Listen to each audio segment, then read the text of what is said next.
Hello everyone, I hope you are spending your holidays very well. तो बच्चे, ये उड़ान कार्य पुस्तिका है जो कि आपको स्कूल में भी पिछले कई दिनों से कराई जा रही है और आपको हॉलीडेज़ होमवर्क में भी दी गई है। ठीक है, इसमें हमारे चारों सब्जेक्ट्स अवेलेबल हैं, इंग्लिश, हिंदी, मैथ्स, ईवीएस। तो मैं जो अभी ये वीडियो आपके लिए बना रही हूँ, इसमें मैंने आपकी फर्स्ट वर्कशीट्स के सोल्यूशन की वीडियो बनाई जा रही है। ठीक है, तो आप ध्यान से समझेंगे। कोई दिक्कत हो तो आप मुझे पर्सनल मैसेज करके पूछ भी सकते हैं। ओके, सबसे पहले बेटा, ये आपकी इंग्लिश की वर्कशीट है 1। ठीक, ये मैं आपको एक्सप्लेन कर रही हूँ, ध्यान से आप समझेंगे। ठीक है, चलिए लेट अस स्टार्ट। वर्कशीट 1 में क्या दिया है? Grammar in context, naming words, noun. ठीक है, नेमिंग वर्ड्स क्या होते हैं बेटा? आपको पहले भी बताए गए हैं। Naming words are the words, ठीक है, which define the name of any object, person, place. Okay, जैसे नाउन बोलते हैं ना, नाउन की डेफिनेशन सबने लर्न की हुई है। Noun is a name of person, place और थिंग।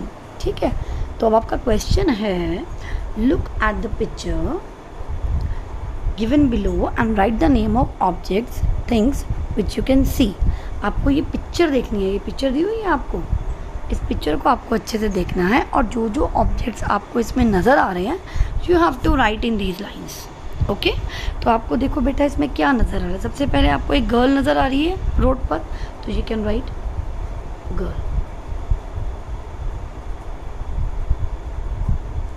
फिर आपको क्या नज़र आ रहा है? आपको अम्ब्रेला नज़र आ रहा है। गर्ल ने छतरी ले रखी है, ये अम्ब्रेला है, umbrella. Okay, then you can see there is a door, कमरे का दरवाज़ा है ये, तो ये भी एक ऑब्जेक्ट हो गया बेटा। ठीक है, उसके बाद अब क्या हो रहा है? बारिश हो रही है ना, रेन। ठीक है, तो बारिश,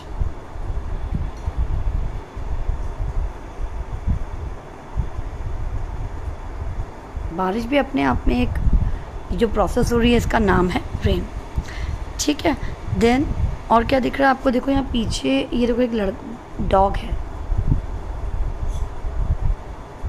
डॉग। ये आपको दिख रहा है एक ट्री है। ठीक है बेटा, इसके अलावा अगर आपको कुछ और नज़र आता है तो you can write it in these lines. Okay, वरना ये तो आपने लिखना ही है। Is it clear? चलिए बेटा, ये हमारी हुई worksheet 1 of English. Now we are going to Hindi worksheet. चलिए बेटा, अब मैं आपके साथ हूँ हिंदी की वर्कशीट के साथ। ये हिंदी की वर्कशीट है, आपका पहला पार्ट जय जवान जय किसान, उसकी गतिविधि 1 करने जा रहे हैं बेटा हम। ठीक है, तो आई थिंक आपको ये विजिबल होगा। पहले इसमें क्या दिया हुआ है कि दिए गए शब्दों की सहायता से कविता को पूर्ण करें, है ना। ये देखो, आपको यहाँ पे शब्द दिए गए हैं थोड़े से बॉक्स के अंदर। इन शब्दों की सहायता से आपने इस कविता को पूर्ण करना है। चलिए शुरू करते हैं। सुनकर मुर्गे की कुकड़ों को त्याग दे अब तो नींद को। यस, क्या आएगा बेटा? तू। तो ये आप आवाज़ पहचानोगे, है ना।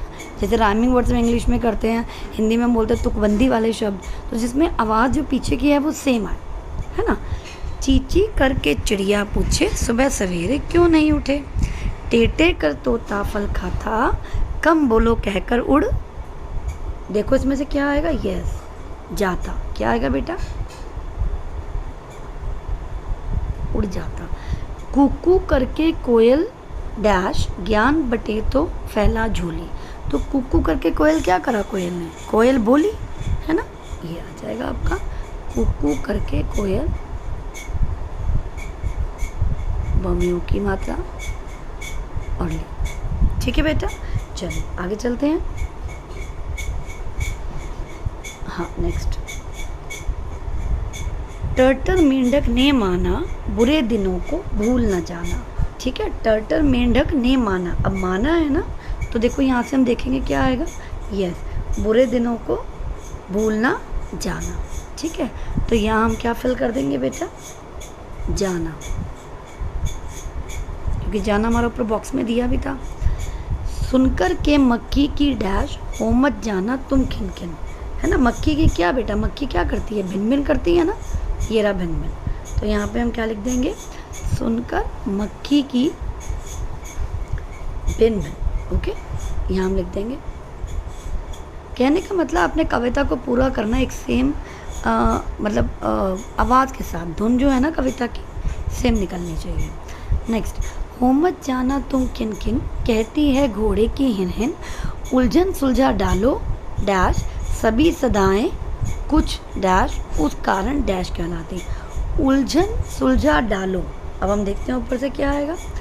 उलझन सुलझा डालो, तो ये क्या है, हमको वो समझा रही है ना, तो उलझन सुलझा डालो समझाती, यहाँ पे सभी सदाएं कुछ क्या आना चाहिए, अच्छा, तो यहाँ पे ये भी भर सकते हैं ना, उलझन सुलझा डालो साथी, सभी सदाएं कुछ समझाती, इस कारण क्या कहलाती।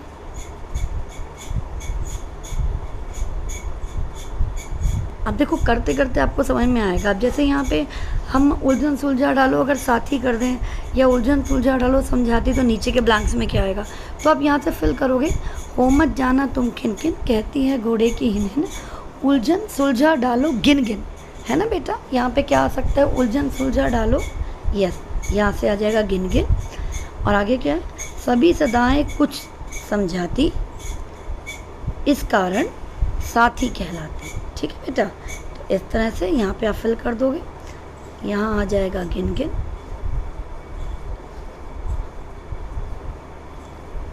यहाँ आ जाएगा समझाती, ठीक, यहाँ आ जाएगा साथी, इसलिए वो हमारी क्या कहलाती है, साथी। ओके बेटा, ठीक, इसको आप फिल कर लेंगे। आगे बढ़ते हैं। अब हमारे पास प्रश्न है जो हमने कविता में से फिल करना है। फल कौन खाता है, बताओ बेटा, फल कौन खाता है, आपने कविता में पढ़ा है, ठीक है। फल कौन खाता है, तोता, है ना, टे कर तोता फल खाता, तो आप यहाँ पे क्या फिल कर दोगे, तोता, ठीक।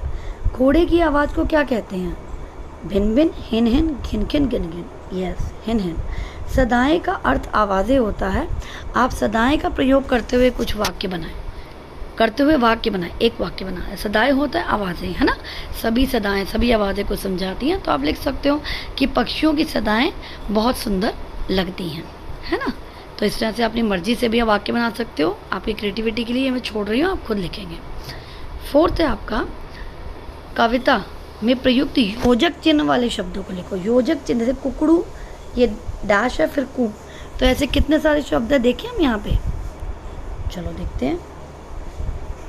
हाँ जी, एक कुकड़ू तो है ही है, फिर चीची है, टेंटे हैं, योजक चिन्ह लगा है बीच में, कूकू है, टर है, खिन खिन है, हिन हिन है। आगे बढ़ते हैं,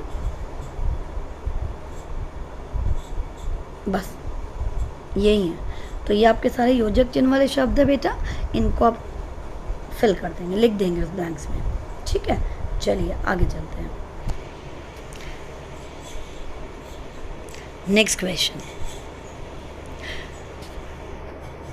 टर्टर कर मेंढक क्या कहना चाहा है, 2 या 3 वाक्यों में उत्तर लिखें, ठीक है। तो यहाँ देखिए, आप कविता पढ़ेंगे, ठीक है।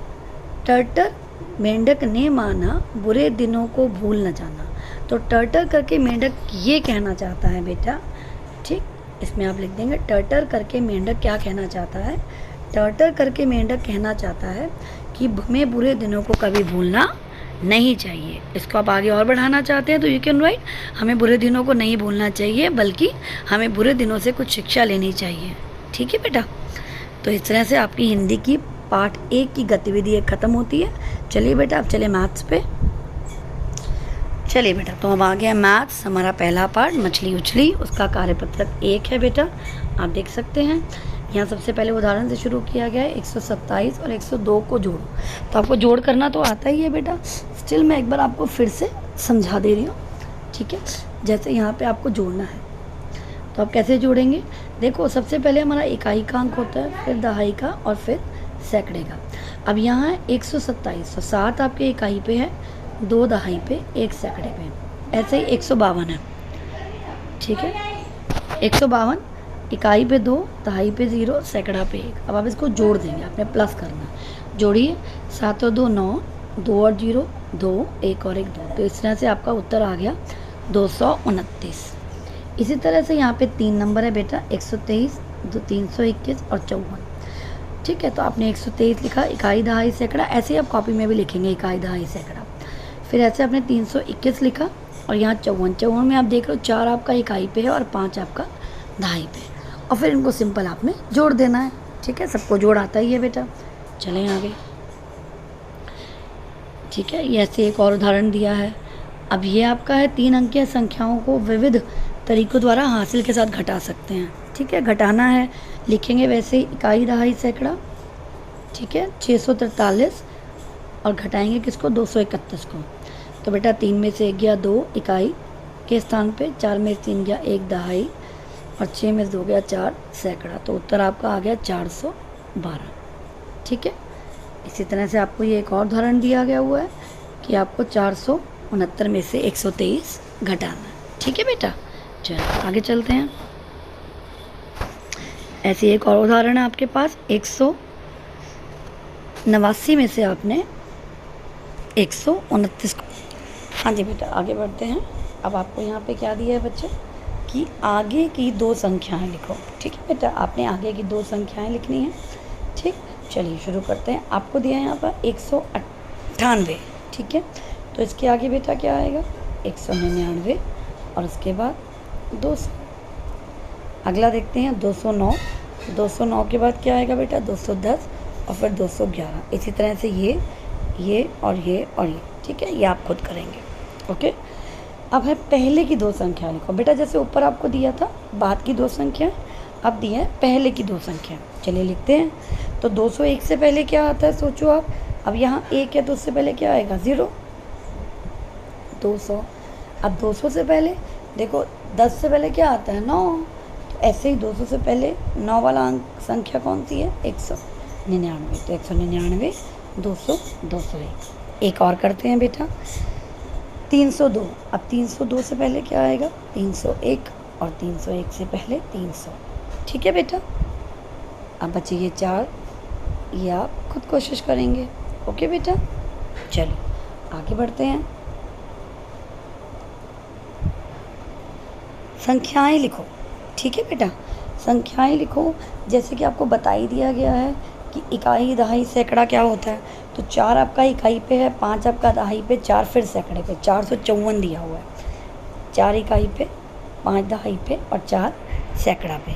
ठीक है, तो विस्तारित रूप कैसे लिखते हैं बेटा इसका, कि जो संख्या, जो अंक जिस स्थान पर है, ठीक है, उस रूप में लिख देते हैं। जैसे 4 आपका सैकड़े पे है तो 400, 5 दहाई पे है तो 50, 4 इकाई पे तो 4 खुद। ठीक है, चलिए अगला देखते हैं। 695, तो 5 आपका इकाई पे है, 9 दहाई पे, 6 सैकड़े पे। ठीक, तो 6 सैकड़ा है तो 600, 9 दहाई पे है तो 90, 5 इकाई पे है तो 5। एक और देखते हैं उदाहरण, 795। तो 7 आपका सैकड़े पे, 9 दहाई पे, 5 इकाई पे, 700, 7 सैकड़ा, 9 दहाई, 90 और 5 इकाई। ठीक है बेटा, बचे 2, 830, 548। ये आप खुद करेंगे। ठीक है बेटा, कुछ आपके प्रैक्टिस के लिए भी छोड़ना चाहिए ना। चलिए, ये आपकी मैथ्स की वर्कशीट पहले चैप्टर की गतिविधि है। अब हम चलते हैं ईवीएस पे। चलिए बेटा, ये रही आपकी ईवीएस की वर्कशीट, परिवेश अध्ययन कक्षा 5, पहला पार्ट, मेरी सुनो अपनी कहो। ठीक है बेटा, कार्यपत्रक 1 आपको दिया है जिसमें एकल और संयुक्त परिवार के बारे में समझाया गया है। मैंने आपको क्लास में भी समझाया था। वैसे मोस्टली बच्चों को मालूम भी होगा कि एकल और संयुक्त परिवार में क्या फ़र्क होता है बेटा। एकल परिवार वो होता है बेटा जो जिसमें एक ही फैमिली रहती है, मम्मी पापा और 2 बच्चे। जैसे कि यहाँ पे आपको दिख रहा है संगीता का परिवार, ये एकल परिवार है। यहाँ आपको दिख रहा है राहुल का परिवार, मम्मी पापा हैं, दादा दादी हैं, आई थिंक चाचा चाची हैं, या समझ लो किसी के बुआ फूफा रहने आ रहे हैं, उनके बच्चे। तो ये आपका हो गया संयुक्त परिवार। कौन सा हो गया बेटा,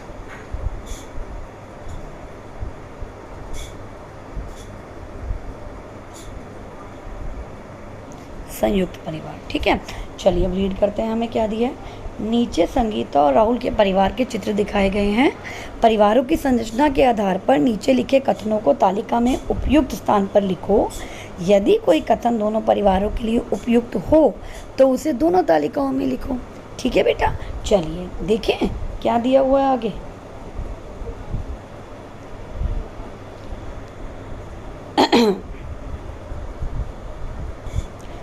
चलिए बेटा, अब इसमें क्या दिया है, संगीता का परिवार आपको दिखाया गया, राहुल का संगीता का एकल परिवार है, जैसा कि आपको पहले भी बताया था। राहुल का संयुक्त परिवार है, इसमें फैमिली मेंबर्स ज़्यादा हैं, दादा दादी भी हैं। ठीक, तो आपको यहाँ दिया है संगीता परिवार, अब आपको दिया है संयुक्त परिवार। ठीक है, संगीता का परिवार कैसा है, संयुक्त है कि एकल है, तो आप संगीता के परिवार में लिख देंगे एकल परिवार। ठीक है, अब यहाँ पहला दिया है संयुक्त परिवार, संयुक्त किसका परिवार है, राहुल का। फिर तीसरे नंबर पे घर के निर्णय दादा दादी व अन्य बड़ों के द्वारा, तो ये किसके लिए जाते हैं, किसके परिवार में, राहुल के परिवार। घर के निर्णय माँ पिताजी के द्वारा, ये किसके परिवार में लिए जाते हैं, एस फॉर संगीता के परिवार में।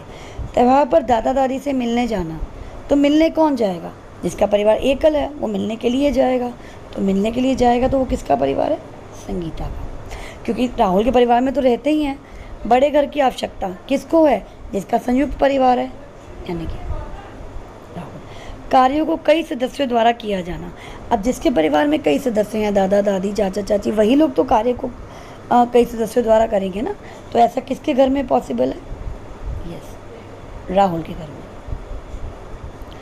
छोटे घर की आवश्यकता किसको है, जिसका एकल परिवार है, संगीता का छोटा परिवार है ना, संगीता।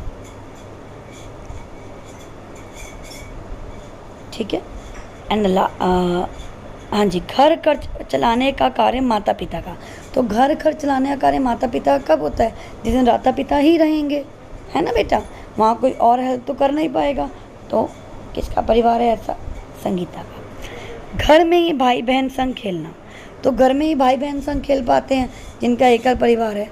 जो बड़े परिवार वाले होते हैं वो तो ये है कि दादा दादी बाहर चले गए तो वो ध्यान रख लेंगे, अब मम्मी पापा काम पे गए, मम्मा काम में लगी हैं, तो एकल परिवार में बच्चा कहाँ खेलेगा, घर में ही भाई बहन के साथ खेलेगा।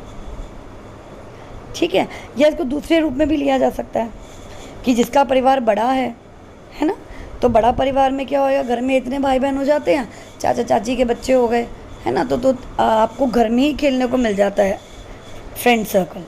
ठीक है, तो ऐसा राहुल के परिवार में भी हो सकता है। ठीक है बेटा, तो ये आपकी रही वर्कशीट फर्स्ट ईवीएस की, और फिर आपकी कार्यपत्रक 2 है, ये हम कल करेंगे बेटा। चलिए, तब तक के लिए गुड बॉय, आप गुड बॉय अपना काम करते रहिए, फिर मिलेंगे बेटा।